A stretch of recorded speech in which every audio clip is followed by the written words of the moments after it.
this is the B race from the same day as the C race we just did. June 7th. First B race for you. Yes, I've never done a B race before, and it showed. I think I finished 14th or 11th or That's fine. Worse than 10th. That's all right. But I went ahead and cut out the first couple laps because they were super boring. And there went the first move. So the moves are starting to happen. The Velo Cup guys are trying to do what they always do. Yeah, which is to be expected. So I think that's a lot of our, for me, like the big learning experience in this is how to manage them. You know, how to try and keep them from completely controlling the race. You've got to control two guys, really, to be able to control the race because they get first and second every single week in the B race. But power, Keith. Yeah, so the power profile for me on this race, my average was like 232 and my normalized is 259. So just a little spiky, but really a pretty solid state thing because I ended up off all by myself for like a third of the race. And my power average was 219 and my normalized was 257. So pretty close to Keith in terms of normalized power, but my average power was a good, a few watts lower. Yeah, than since his. you had a lot more time in a pack. Had a lot more time in the pack, yeah. And right here we're coming up, and you can see Christian Harris in the Texas kit. In the rear view camera. In the rear view camera. Here we go. He's about to give me the hang loose. There we go. So it's funny to see the rear camera where people, kind of wave or something like that. And stupid stuff, yeah. Yeah. So what was your max power during the race, Keith? Like 9 something? 9? I can't read the sheet. 993. Oh, that's really good for me. You almost hit 1,000. Yeah. There we go. That's after 2 races. That's really good. I probably just hit it trying to chase somebody. So. Yeah. And I hit 1,200. Yeah. So, man. Keep it to yourself, Jesse. Average speed of this race was pretty similar to the C race. You did 24.3 average, and I did 24.2. Now, the race was super windy. I mean, the wind was always at play. There was no real tailwind section. Yeah, the wind calmed down for the first lap or two. It was very, very still, and then it came right back up. So Texas. But so the result though is actually we've got a little bit of a tailwind in the finish, which doesn't happen very often. Yeah, not too much though. I mean, it was so slight it didn't really matter. So here we are skipping ahead. We're 9 laps in out of 30 laps now. It says 32 because I didn't stop my Garmin until 2 laps after the race had finished. So it was actually a 30-lap race at, 0.6 of a mile each lap? Something like that. Something like that. So we're all really close to those 2 leaders right now. So, yeah, and here's where I go and I bridge up to them, and I'm like, these guys are so close that if I just make a quick bridge, I'll make them not want to keep pulling. And right here, I was like, oh, hey, look, they don't see me. Maybe they'll keep pulling me around for a little while. They found you. And they looked back, and they were like, oh, this asshole's on my wheel. Well, this is a tough spot to be in because, I mean, they know what they're doing. They're really smart racers. And so when it's 2 of them and 1 of you... they don't work with you. Yeah, they're going to work against you. But so here I am. I'm caught back up with you. And basically, we all kind of come together for a little bit. Yeah, and you're doing that weird thing with your mouth again. It's just, I got to breathe, man. So honestly, my big mistake here in this, I think, was just kind of my momentum that carried me through, but I got in front of Rabbit over there. Ended up giving him kind of a free drive. So Velo Cup guys are off the front at this point, and the group's trying to pull them back. So Christian signals to me, take my pull, and I'm like, okay, I'll take my pull, because we want to try to bring the Velo Cup guys back. People on the sidelines were heckling us, saying, you can't let these guys get away again. They're all there to watch the Velo Cup guys. They're giving us a hard time. So, they're doing what they do. And I didn't realize I'd pulled this far away from the group. And I'm like, looking at the footage, it's kind of weird seeing everybody so far behind me. Yeah, you're easing up on the tailwind there. So yeah, I think at this point, I had drifted back to the back because I was pulling for a little bit and found Mike Talaferro, who's another Bicycles Inc. racer. And so we're at the back kind of chatting. I'm like, hey, are we going to let this group of 2 guys stay away? Are we going to do something? And he says, yeah, we'll get them back in a little bit, but just, follow me when I go. So I just sit back and wait for the move. Yeah. So I fall back to let these other guys take their pulls. So I just fall back into the group. But right now, the priority of the group is to bring the Velo Cup guys back. Yeah, we just want to all kind of take our turns doing that. And there's literally just a handful of us. If you had been on the front, maybe we could have brought them back as a group. But you and Mike had something different planned at that time. Well, I did a few laps of pulls up at the front, and then once I drifted off, no one else really kind of picked up the reins. So I figured I'd go sit in the back and rest a little bit. Yeah. So everybody slows down, getting a drink of water. It's kind of boring here. Yeah, it's tricky when we can't get the whole group to really work hard at it. We end up slow pacing ourselves. Yeah, you gotta just hope for the right circumstances almost.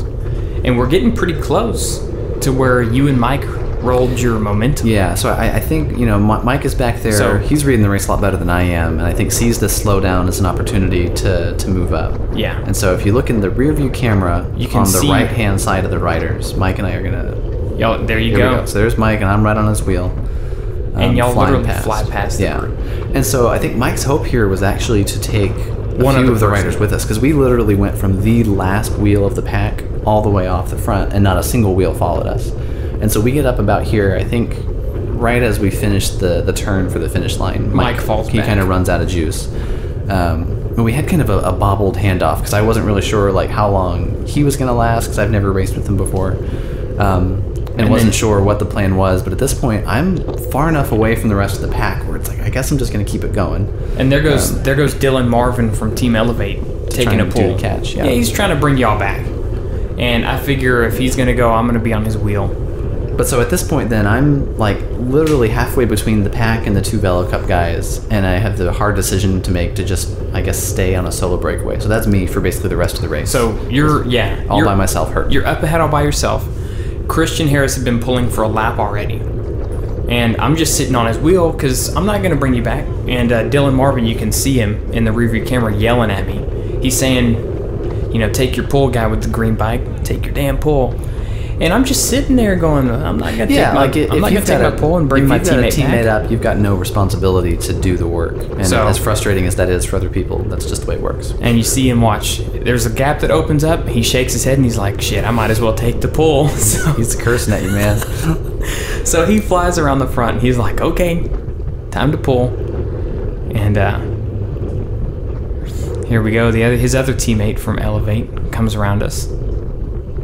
And they were trying to establish their own little chase group. Yeah. They didn't get too far away.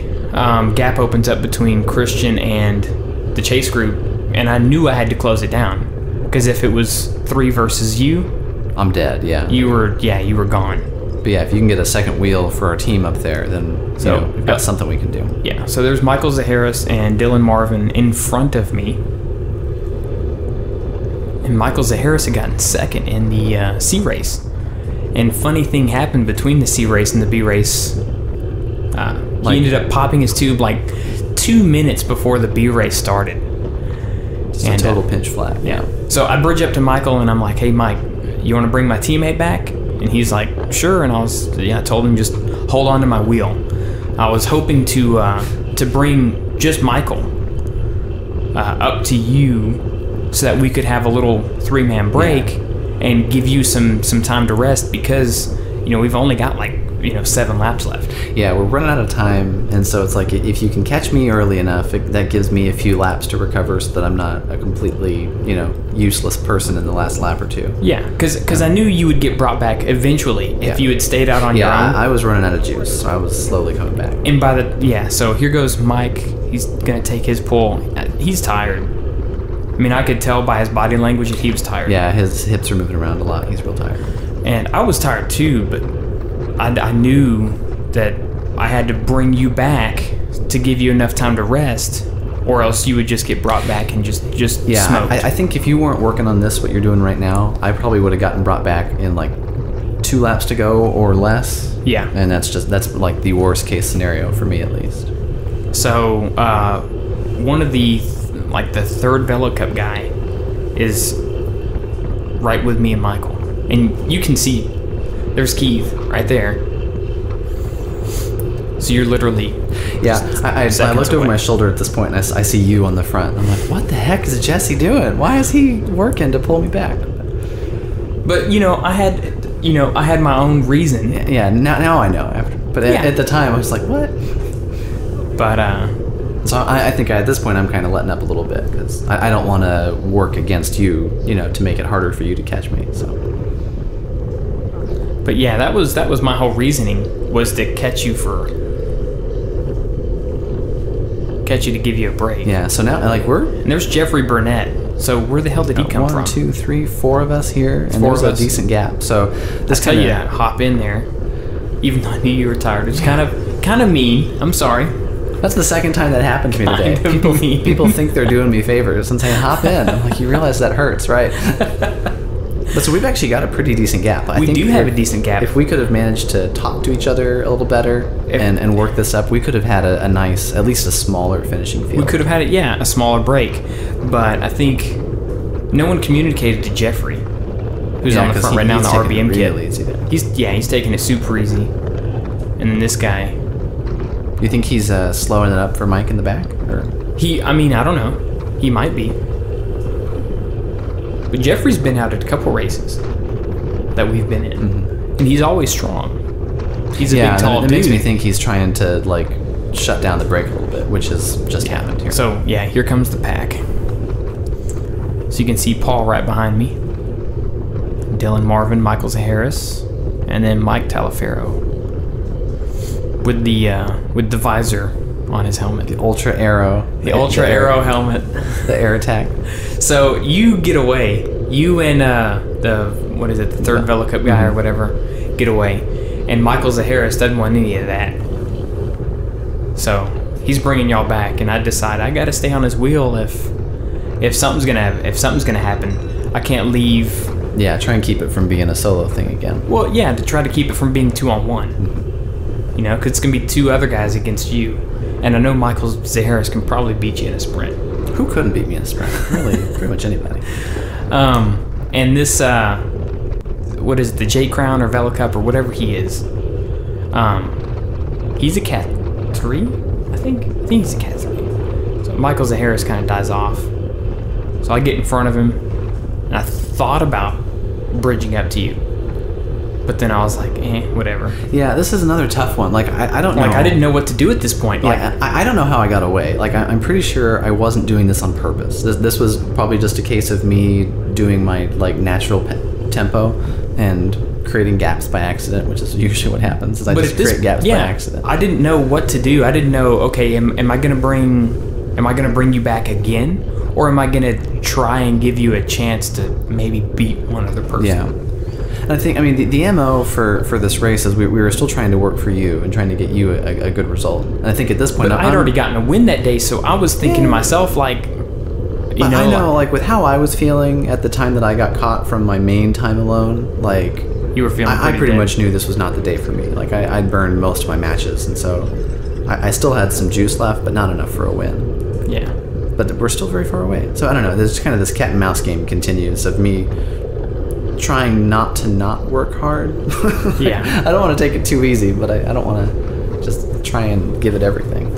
But going back to Mike Talaferro, he's raced in Europe before. Oh, he's a super experienced racer. He just says things, and I soak up every word he says. So, and he's trained junior teams.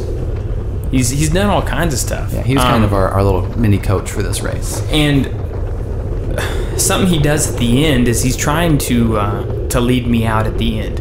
Now, he goes flying around us, and you'll see it later. He goes flying around us so fast that I'm like, what the hell's going on? But he's wanting you to jump on the wheel there. He's wanting me to jump on the wheel, yeah. So he's just 1 or 2 wheels behind you. He's behind Christian there. Mm-hmm.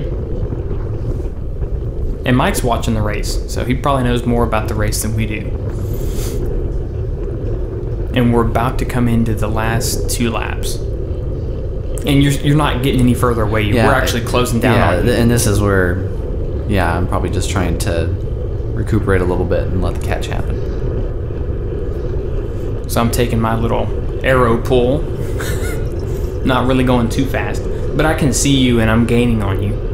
Y'all aren't going that much faster than I am.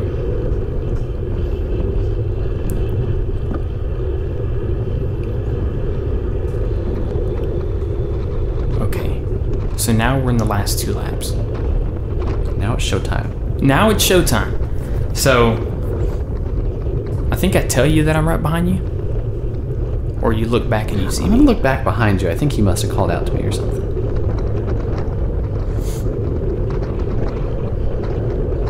Because now there's a bunch of silence. Yeah, I'm trying to figure out what happened. Yeah, I'm trying to remember what happened. I think with it's kind that of hard look to, might be where it happens. Yeah, it's kind of hard to think back a week and go, man, what the hell was I thinking during the race? You know? When I'm just trying to focus on breathing.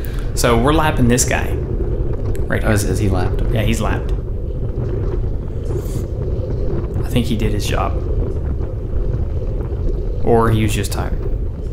Which, I mean, that stuff happens when it's, 90 degrees outside hot, and yeah. you're racing. He might have already done the A race. I think he did. When you see it in a lot more of the B and A races, like if you don't have it, you just give up. There's no sense in hurting yourself more. Yeah. Yeah, especially in the A race where it's an hour.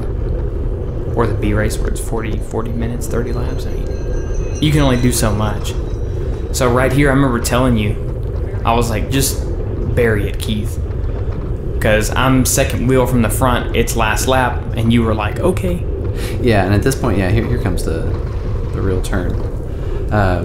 Because like if I know you're protected and I can make everyone else hurt a little bit, that's just another chance that maybe 1 or 2 less people are in contention for the sprint for you. Yeah. And then if you watch the rear camera, here comes Mike, and he was trying to lead me out, but he came around so much faster than us. Really, I should have chased him. That's actually seeing him pull in front of me like that. I should have. And that's where you done pull my off. best. But yeah, at this point, I'm done. Christian lets me in, and I get not last. I think I finished right in front of him. Yeah. So I'm trying to bridge up to Mike, and I didn't even realize that Michael Zaharis was right behind me, or that whatever the hell kid he is. And I know Mike was trying to lead me out, so I go ahead and just sprint around him. Pretty weak sprint on my part. Yeah, but man, I was room, tired. So. I was so tired. So you're the Velo Cup guys were long since finished, and you got third. Oh yeah, they were already done. Yeah, so that was 3rd place. Which is really good for a B race. 3rd place in the B race. Yeah, for my 3rd B race. So that's not bad. And there were like 20 people in this race. This was a big B race. It was a big B race for once. So that was it, and then we're gonna cut to the footage of me coming into that finish line. So you can get to see this. So here we go. Sprinting. And then boom, across the line. That's cool. So yeah, thanks for Brian for taking that little video for me. And that's it.